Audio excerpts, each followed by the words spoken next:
Microsoft Surface Duo arrives on September 10th, $1,399. What do you say, Will? Is that a good price? Yeah, I would say so. It's not bad. What is Well, it? some people have begun to talk about the spec list as not being that impressive.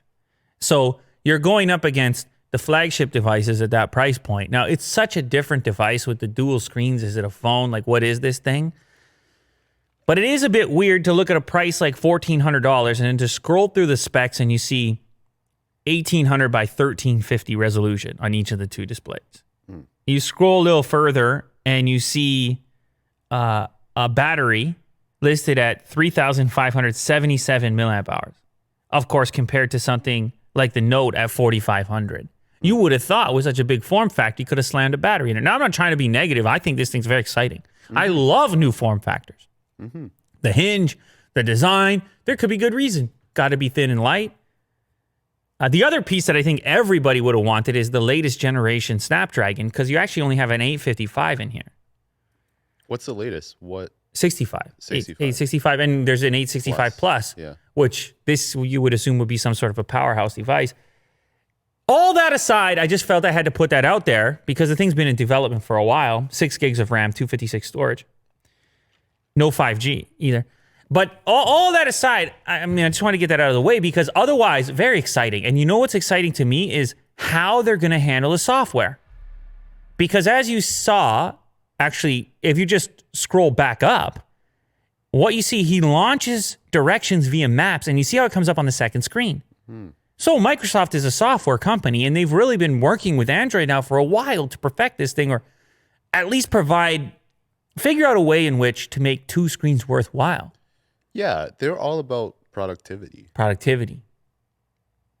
And we've seen dual display devices, we've seen folding devices, but it's been a little questionable, at least on Android, even with dual display support.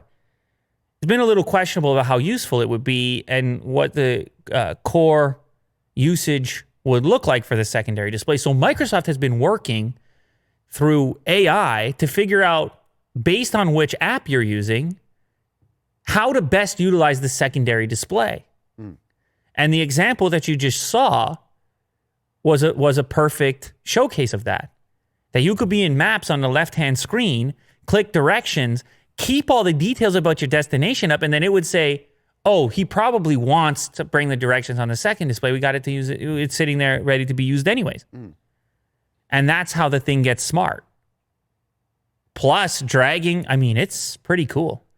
The other advantage here with going with the dual display setup as opposed to some sort of a folding display, you get Gorilla Glass on both sides. You get that nice glass touch, not like the sort of more plasticky hybrid situation that you have on the other folding devices. And knowing that you can shut it, it's just extra protection, I guess. So It's a shut, it's a no crease. Now you have a bezel in the middle, but the displays each individual are pretty big, even though they're not the highest resolution. They're 5.6 inches each, OLED.